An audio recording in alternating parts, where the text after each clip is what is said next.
E a semana começou com preços estáveis para a soja na Bolsa de Chicago. Na segunda-feira, durante todo o dia, o mercado no futuro norte-americano trabalhou de lado, caminhou testando os dois lados da tabela e fechou o dia no 0 a 0. Aqui no Brasil, a gente começa a ver que o plantio começa a ganhar mais corpo e parece ser, de fato, o foco principal do produtor. Para a gente esclarecer tudo isso, saber se é realmente isso que está acontecendo, a gente vai conversar agora com o Enio Fernandes, consultor em agronegócios da Terra Agronegócio, nosso convidado dessa segunda-feira, dia 17 de outubro. Enio, boa tarde, meu amigo, seja bem-vindo.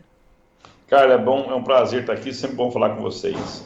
Enio, te surpreendeu esse Chicago meio de lado para começar a semana, ou de fato faz sentido esse movimento mais contido dos traders talvez esperando novidades para começar a se movimentar de forma mais agressiva? Em verdade, eu acho que esse comportamento de Chicago, bem próximo de $14 por bushel na primeira posição e um pouquinho acima de 14 na posição Marshall, é um sinal muito positivo. Cara, nós temos que lembrar o seguinte, saíram várias projeções de safra de várias instituições, o Conab soltou a sua e o USDA soltou a sua, várias casas soltaram suas projeções de safra, e nós vimos quase todas na verdade, com um número acima de 150 milhões de toneladas, né? Variando de 152 até 155, e para a próxima safra brasileira, que é um volume importante, é um volume pesado de safra, né? Nos Estados Unidos, o USDA trouxe os estoques de passagem de milho abaixo esperado e soja também abaixo projetado no mercado. Isso deu sustentação aos mercados. E por que eu acho que esses números orbitando próximo de 14 são bons números? Porque nós estamos no auge da colheita americana. Acabou de sair o relatório de Crop Progress lá, desenvolvimento de plantio, né? De colheita, perdão, desenvolvimento de colheita. Nós estamos com 63% da soja colhida e 45% do milho colhido. Quer dizer, estamos no milho, bem no coração da safra. Querendo ou não, é muita soja chegando aos armazéns, é muita soja que dá uma segurança para os demandadores, né? Para quem precisa de soja, para quem precisa de milho, vai esmagar milho para fazer etanol, né? Você tem acesso ao grão. E os preços se mantiveram bem próximo de $14 por bushel, que na minha visão é um cenário, são preços saudáveis. Imagino o que vai acontecer se quando parar essa colheita ou com o ritmo de colheita diminuir. Você tem uma chance de valorização nessas cotações. Enio, e essa chance de valorização das cotações, quando a gente pensa nesse movimento, a gente está falando do mercado, dos preços testando que patamares, na sua opinião, de acordo com esse cenário que tem se desenhado? Falando na primeira posição, no caso da soja, né, a resistência de 14,50 é um número que o mercado vai tentar enxergar se rompe esse 14,50. Rompendo 14,50, o próximo target, o próximo alvo é 15 bushel points, né? Tá. Enio, como é que você avalia esse momento do mercado onde a gente tem todos esses fundamentos em andamento? A gente tem o avanço da colheita nos Estados Unidos, o plantio na América do Sul, a questão climática ainda é muito forte no radar, com a possibilidade de um La Niña e tudo mais, ao passo em que a gente tem um cenário macroeconômico, um mercado financeiro completamente nervoso, incerto, ao mesmo tempo cauteloso na defensiva, porque não sabe que mais notícias ainda pode receber nesse restinho de 22 e com projeções muito sérias para 2023. Como é que você está cruzando essas informações e vendo os mercados reagindo a isso? A sua pergunta, Carla, é extremamente pragmática. Eu vou tentar ser direto, mas eu vou começar de trás para frente. Eu não acredito num colapso da demanda. Por quê? Commodities, as agrícolas, elas são mais resistentes a choques de demanda. Porque no final do dia eu deixo de comprar um carro, eu deixo de fazer uma viagem internacional, mas eu sou resistente em cortar alimentação. O primeiro ponto é esse. Segundo ponto que eu gosto de falar é o seguinte, a Bolsa dos Estados Unidos, a Bolsa de Chicago, logicamente ela reflete o preço da soja no mercado internacional. Isso é lógico, ela é a formadora de preço no mundo inteiro. Mas ela é mais impactada, influenciada, contaminada pela realidade americana. Sim. E os estoques de passagem são baixos. Sério, milho menor, um estoque de passagem nos Estados Unidos menor que 30 milhões de toneladas é um estoque frágil no milho. É um estoque frágil. E a colheita não terminou. Soja, 5,5, 5,44 para ser exato, milhões de toneladas, é um estoque frágil. E eu estou com um problema no Rio Mississippi. Eu não consigo dar fluidez a esse grão. Além de eu ter um estoque pequeno, quem ia abastecer o mercado agora seria os Estados Unidos, com a safra chegando. Agora, quando eu falo agora, não é exatamente agora, até janeiro, até chegar a safra brasileira. Certo. E eu estou tendo um problema logístico. Ah, vai faltar grão? Não, mas vai impactar custo. Então, eu não vejo esse colapso, apesar de que você foi muito cirúrgico no seu comentário. Europa indo para recessão, Estados Unidos com inflação alta, o mundo com problema inflacionário muito forte, né? Então, você pode ter choque de demanda em alguns setores. Não acredito em um colapso de demanda. Ao não acreditar em um colapso de demanda e a região principal formadora de preço de soja no mundo estarem com estoques baixos, eu vejo uma certa sustentação nessas cotações. O outro ponto importante é o seguinte: se eu tenho dificuldade de obter soja nos Estados Unidos da América, aonde eu vou obter essa soja? No Brasil, estou pagando 270, 300 pontos acima e os produtores estão vendendo muito cadenciadamente. Os preços não estão me desagradando e eu estou pagando 270, 300 pontos acima num Chicago a 14. Quer dizer, não é um preço baixo, mesmo assim os produtores estão resilientes na venda. Eu vou para a Argentina, eu acho que a Argentina, se você fizer uma análise mais profunda, já vendeu o que tinha que vender, com aquele dólar soja, né? Eu nunca vi isso. Você tem um dólar para a soja, você tem um outro dólar para outro setor, você tem um dólar especial para o show do Coldplay. Quer dizer, só essa realidade de moedas, eu tenho dólar infinitos para cada... eu tenho um dólar do Catar, quer dizer, só essa variedade de dólar mostra a insanidade da economia argentina. E mesmo assim os produtores já venderam o que tinham que vender. Então os Estados Unidos têm problema de logística, Brasil, nossos estoques são pequenos, os produtores estão resistentes de vender e a Argentina já vendeu o que tinha que vender. Então quando eu olho esse cenário, pelo menos nos próximos meses, né, antes da entrada da safra brasileira, antes de você ter uma consolidação dessa safra brasileira, se o La Niña realmente vai impactar ou não a América do Sul, os preços devem ser sustentáveis. Na hora que chegar em dezembro, janeiro, aí é outra história. Aí a gente vai depender do tamanho dessa safra e como o clima vai se comportar. E talvez também a gente vai ter que colocar nessa conta aí, no comportamento de comercialização do produtor brasileiro também? Esse já está na conta, né? Os produtores estão muito pouco vendidos, o grau de risco deles são altos, né? Porque eu não travei custo. Mas eu gostaria também de fazer o inverso. Se os produtores estão pouco vendidos, os demandadores estão poucos comprados. Porque se eu tenho vendido, da outra ponta eu tenho que ter alguém comprado.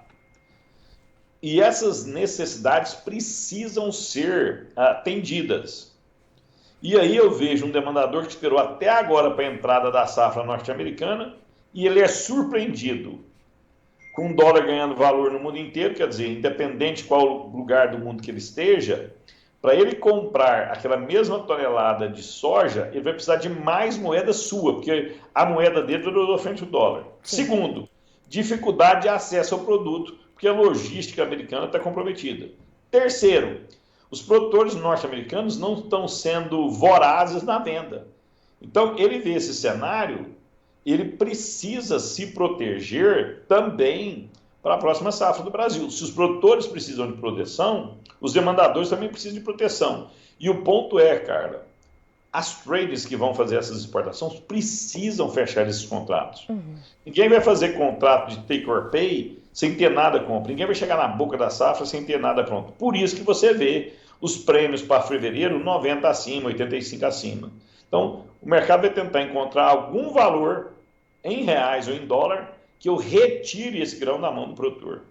É interessante observar isso, né, Enio? Quando a gente acha que todos os fatores já estão na conta e que o mercado tá definindo um rumo, a gente percebe que muitas coisas podem mudar principalmente nesse momento onde a gente está com o nosso plantio avançando. A gente tem alguns locais onde o excesso de chuvas ou a falta delas acaba atrapalhando. E a gente percebe que o mercado vai aos poucos absorvendo isso e vai refletindo isso de formas muito, muito distintas durante a safra, né? Excelente seu ponto de vista, Carla. Vamos dar 2 dados para você. Se você é um produtor do centro-norte do Brasil, você teve uma safra fantástica, né? Altíssimas produtividades, e você vê as suas projeções de clima, a gente sempre, o produtor é muito esperançoso, né? Tem fé, ele tem fidúcia na sua atividade. O que ele enxerga? Ele enxerga que o clima está me mostrando que eu vou ter uma boa safra ano que vem. Ele já teve uma boa safra esse ano. Então ele fica com medo, ele acredita mais nessas 152, 155 milhões de toneladas, acima de 150. Do outro lado da mesa, imagine um produtor da região sul do Brasil, Paraná, Santa Catarina, Rio Grande do Sul, Paraguai, por exemplo, que teve uma perda enorme. Eu falo assim, de novo, uma safrinha, de novo eu posso ter frustração de safra em janeiro, dezembro, fevereiro, de novo. Quer dizer, ele fica mais temeroso nessas negociações antecipadas, porque ele teve um problema muito sério ano passado. Ele vendeu e a produtividade dele foi bem abaixo do que ele esperava. Então, é o mesmo país, a mesma cultura, a mesma profissão, mas expectativas diferentes. Então, isso mostra e resume bem o que você falou, né? A cada momento você vai construindo cenários. Alguns têm umas interpretações, outros têm outros. Eu vejo muita gente falar que o produtor está pouco vendido. Meu ponto é que o demandador está pouco comprado. Eu vejo muita gente falar que os custos estão altos. Estão, mas os preços também da commodities estão altos. Nós estamos falando de prêmios para o ano que vem 90 acima e agora 270 acima, com patamares acima de 14 dólares por bushel. Você não pode falar que isso são preços baixos. Então, as expectativas ainda estão sendo criadas. Acho que essas incertezas vão continuar, pelo menos até o final de novembro.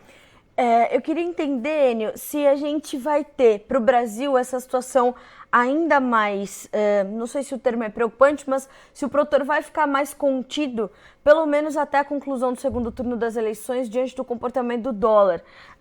Você vê essa possibilidade da gente ter os negócios ainda mais escassos com essa cautela ou essa defensiva do produtor em relação ao mercado cambial aqui no país?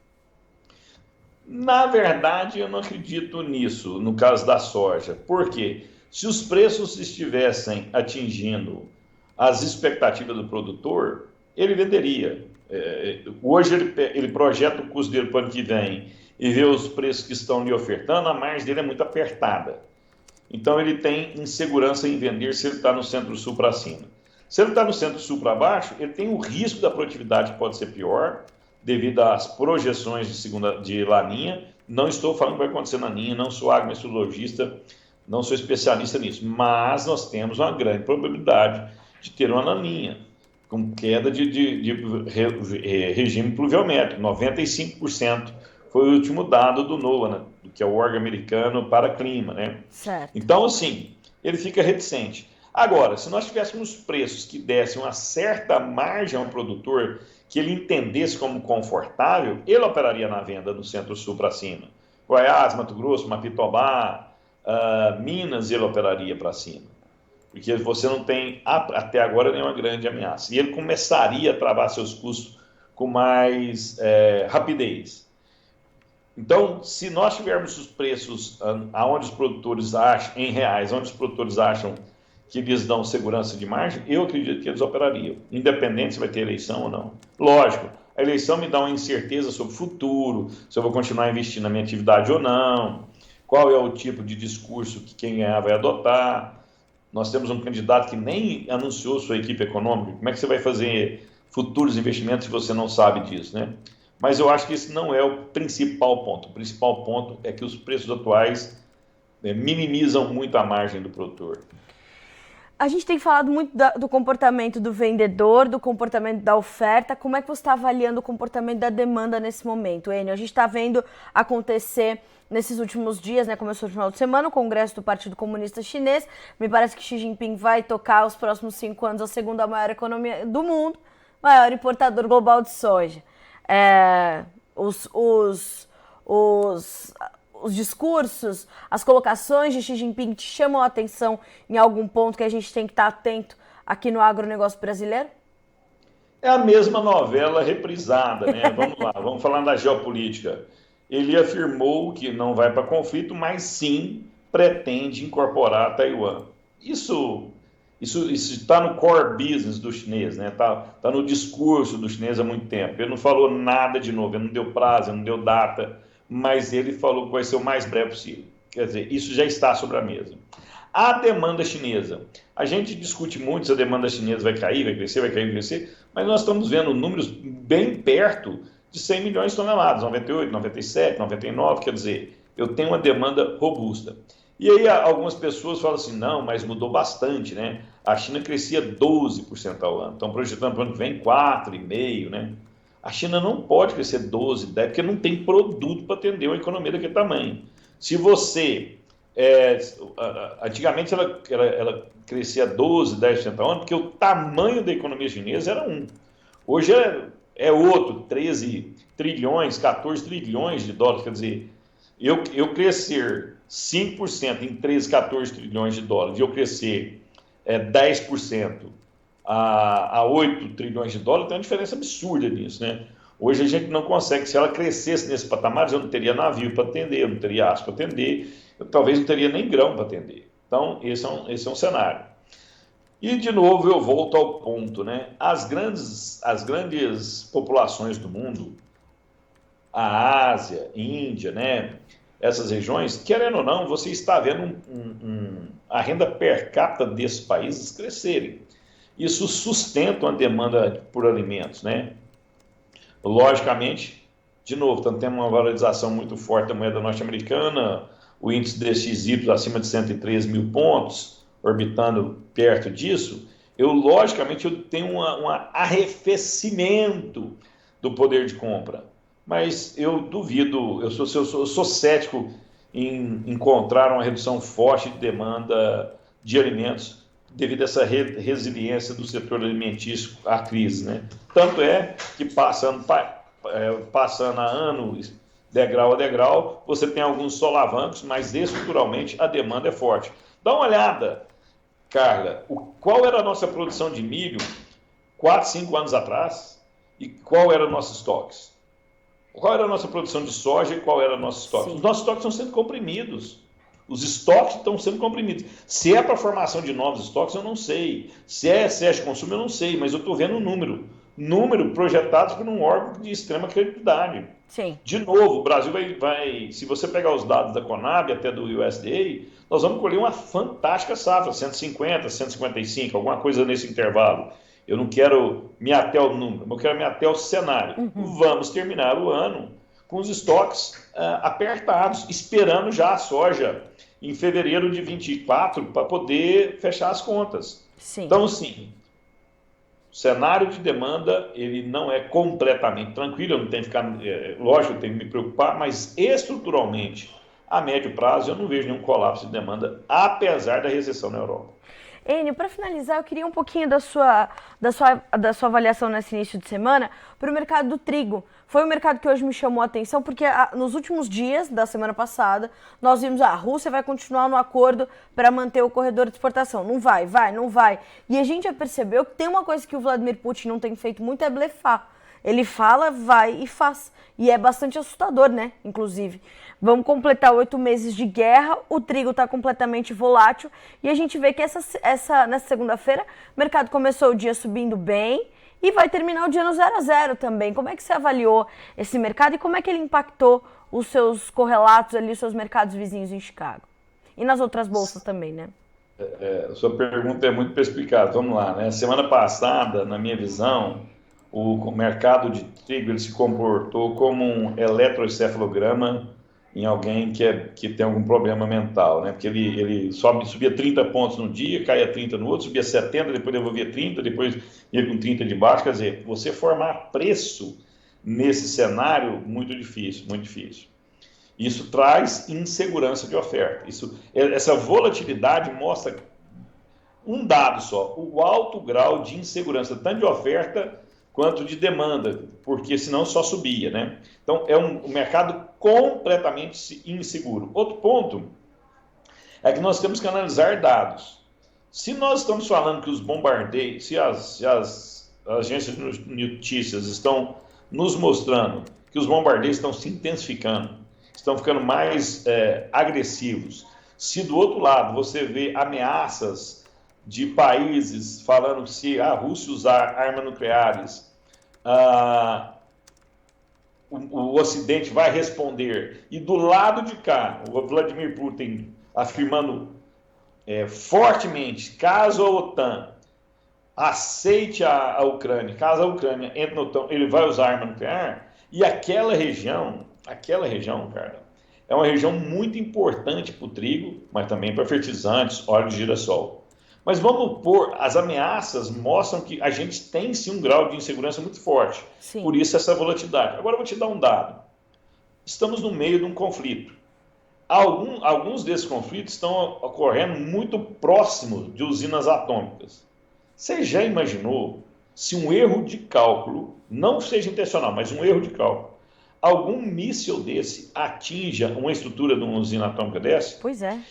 Eu espalho, eu contamino a região com radioatividade. Eu sou obrigado a parar o fluxo. Sim. Eu tenho que parar o fluxo. Sim. Da onde eu vou se isso acontecer, de onde eu vou retirar esse trigo? Como é que vai ser aí a coisa complica ainda mais. Como é que vai ser o frete? Quem vai aceitar fazer operações nesses portos? Quanto tempo vai demorar para eu sanar essa região?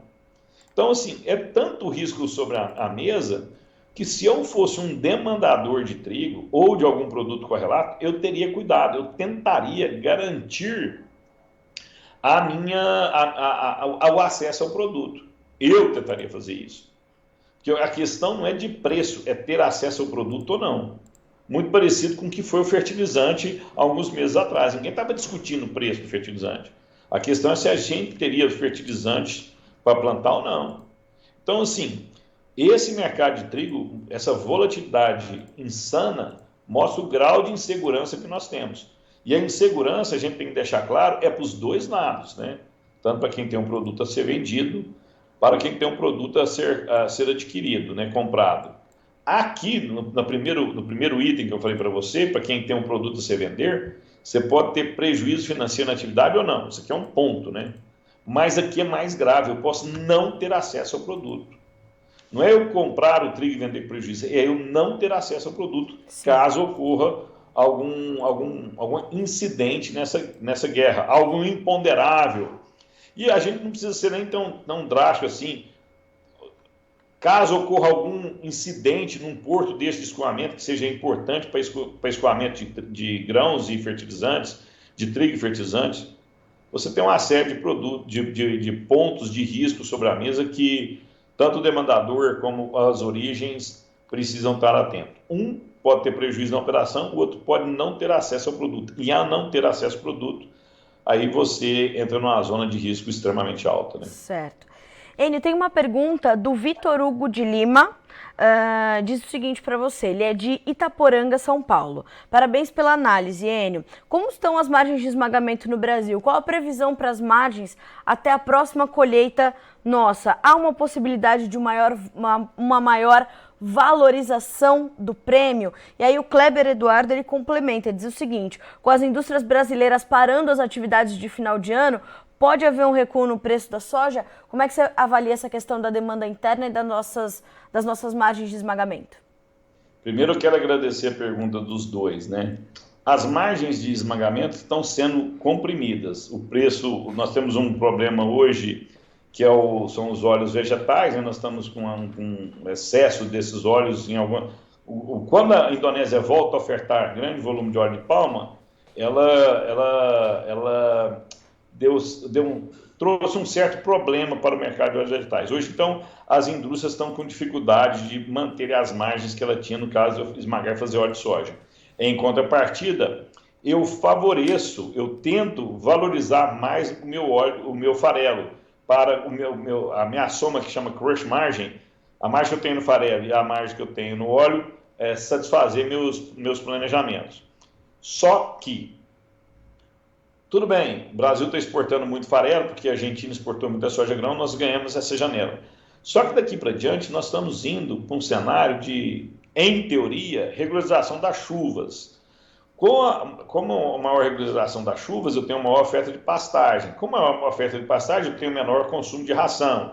Então, esse é um ponto. Quando eu vou para o lado da suinocultura, eu estou falando das proteínas animais, que são grandes demandadores de farelo, né? Quando eu vou para a suinocultura, as margens da suinocultura estão extremamente preocupantes.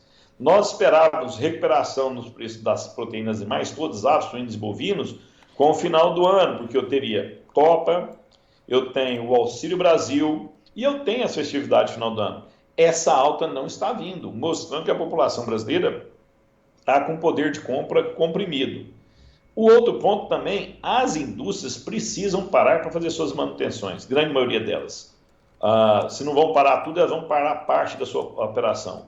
Como nós plantamos mais cedo, estamos plantando mais cedo, Sim. É plausível eu acreditar que em janeiro eu vou ter soja no centro-sul do Brasil. Goiás é um estado que deve ter soja, Mato Grosso deve ser um estado que deve ter soja. Essas regiões terão fábricas parando mais cedo para fazer manutenção.